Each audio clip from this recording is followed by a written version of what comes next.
America Bharat को यह कह रहा है कि छोटे मोटे चक्करों में मत पड़ो, ये पाकिस्तान जैसे कीड़े मकोड़ों के चक्कर में आप क्यों पड़ रहे हो। आपके सामने एक बहुत बड़ी चुनौती है चाइना, और वो हम दोनों की चुनौती है।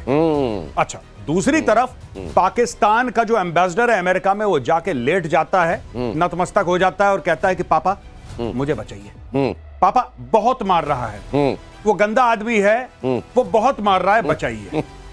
अब ये सारी की सारी जब चीजें हैं, और आपको एक बात पता है, एक दिन पहले आईएमएफ का लोन क्लियर होता है $1 अरब का, 2.3 का टोटल, 1 अरब की किस्त होती है। अमेरिका ने इसी शर्त पे उसको लोन दिया है कि भैया देखो, ये बात पहले से चल रही थी, लेकिन ये लोन रुका हुआ था। ये बात पहले से, ऐसा नहीं कि कल लोन की बात हुई, ये बात पहले चल रही थी, लेकिन अमेरिका ने साफ तौर पे बता दिया कि अगर तुम्हें पैसा चाहिए तो पापा को कॉल करो, पैसा चाहिए तो पापा को कॉल करो, और ये जो कर रहे हैं उसको बंद करो, और पहले तुम्हारे डीजीएमओ को बोलो कि वो उधर फोन करे और वहां पर स्थितियां सामान्य करे तो तुमको पैसे देते जी। तो एक भिखमंगे देश को, जिसको बहुत जल्दी से भीख की जरूरत थी, वो वरना बहुत दिनों तक सरवाइव नहीं कर पाता, उसने तुरंत इसके लिए वो राजी हुआ। हालांकि उसको जितने थप्पड़ मारे जाने चाहिए थे उसकी मौजूदा स्थितियों की वजह से, पहलगाम में जो उसने किया उसकी वजह से वो पढ़ रहे थे और पढ़ते जा रहे थे, सफिशिएंट उसको मारा जा चुका है, और ये मारा जाना बंद हो जाएगा, ये हिंदुस्तान ने कभी कहा नहीं। अगली खबर देखिए, सीज फायर के ऐलान के बाद बड़ी बैठक हुई है, प्रधानमंत्री आवास पहुंचे सीडीएस, तीनों नेताओं के प्रमुख भी बैठक में मौजूद हैं। प्रधानमंत्री आवास पर यह बैठक चल रही है, जहां सीडीएस अनिल चौहान मौजूद हैं, और साथ ही तीनों सेनाओं के प्रमुख भी मौजूद हैं। जो अभी 3 दिनों में हुआ है और जो आने वाले दिनों में भारत करेगा, उसको लेकर न सिर्फ रिव्यू हो रहा है बल्कि प्लानिंग हो रही है। और यहाँ ये बैठक जब चल रही है तो एक और अहम खबर आपके सामने रख दूं, पिछले 3 दिनों में पाकिस्तान को बड़ा नुकसान हुआ है। Air defence system, radar system ध्वस्त हो गए हैं।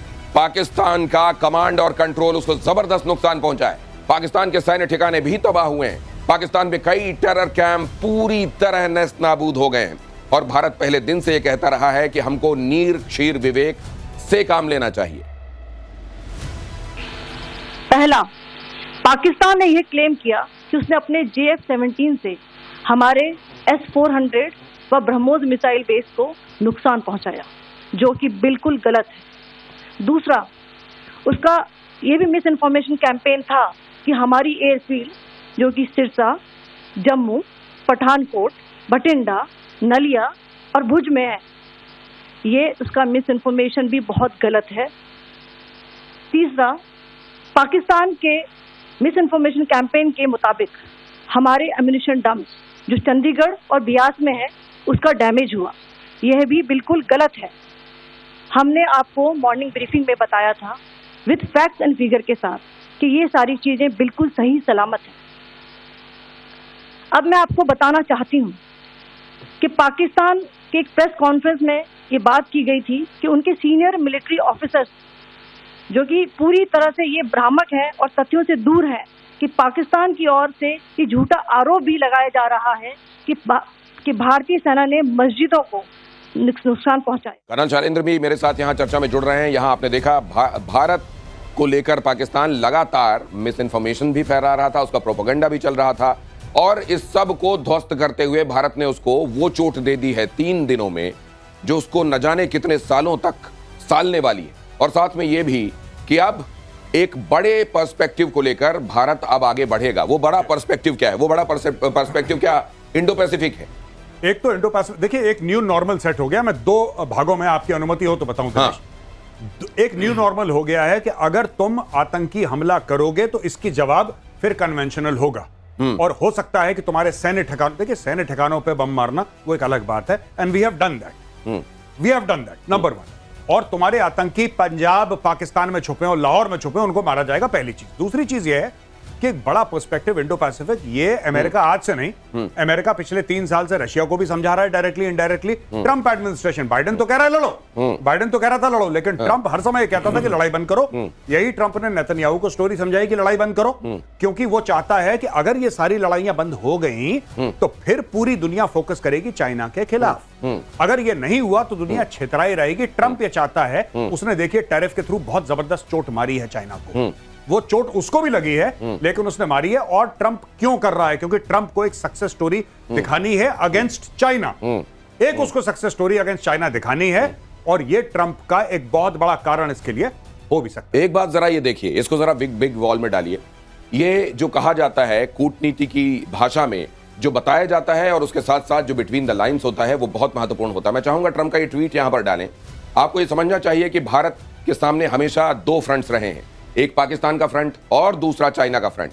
जॉर्ज फर्नांडिस से लेकर तमाम लोगों ने हमेशा वक्त वक्त पर यह चेताया है कि हमारे लिए बड़ा फ्रंट कौन सा फ्रंट है, वो चाइना का फ्रंट है। आप जरा यहां देखिए, after a long night of talks mediated by the United States, I am pleased to announce that India and Pakistan have agreed to a full and immediate ceasefire.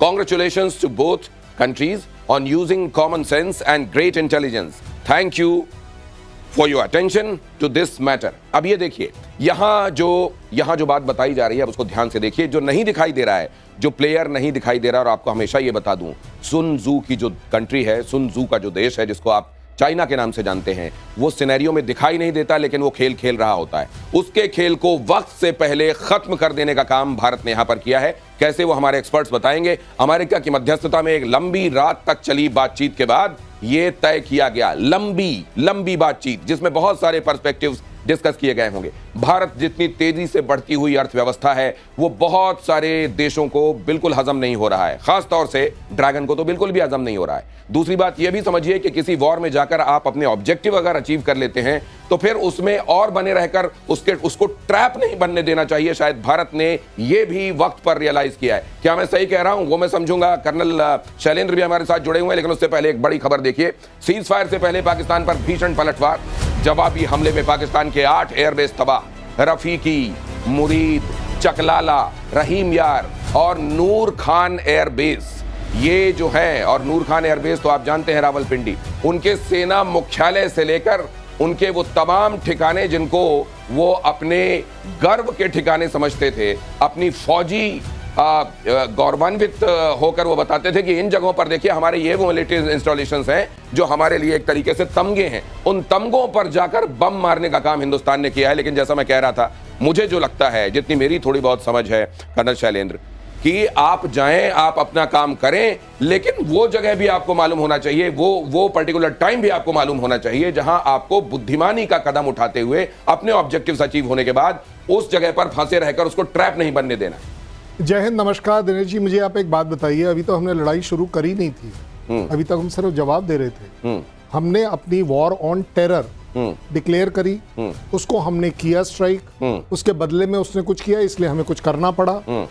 मैं आपको बड़ी जिम्मेदारी से बता रहा हूं, अगर पिछले 24 घंटे में जिस तरह की मीटिंग्स हुई हैं, उससे आपको क्या नहीं लग रहा, एक जोड़िए तारों को, आपको नहीं लग रहा आज की रात महंगाई की रात होने वाली थी?